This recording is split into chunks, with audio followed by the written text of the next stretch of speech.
This morning I'm loading my tempering machine. So right here is all my blocks of chocolate that I've made over the many months of fermenting, drying, roasting, cracking, winnowing, grinding, pouring off. And so these are all my blocks of chocolate, ranging from 20 pounds to 40, 50 pound chunks. And so what I do is when I'm ready to make commercial bars, these are different varieties, different fermentations, different days in the grinder. Some have more or less sugar, some have no sugar.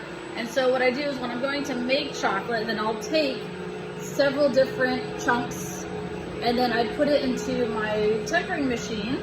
This machine holds 50 pounds of chocolate.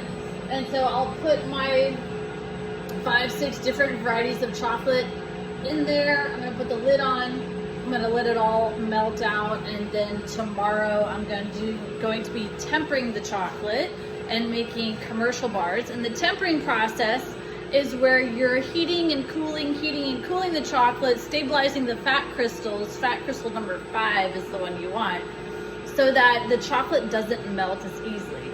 Tempering the chocolate has nothing to do with the quality of it. It's just so that it doesn't melt as easily during transportation. And so here I've got a great example of some fat bloom. I've got some chocolate I poured off, and then when it cools down, the fat migrates to the top, and do you see how it blooms like beautiful flowers? And so sometimes people might look at this and think, oh my gosh, it's mold, the chocolate's gone bad.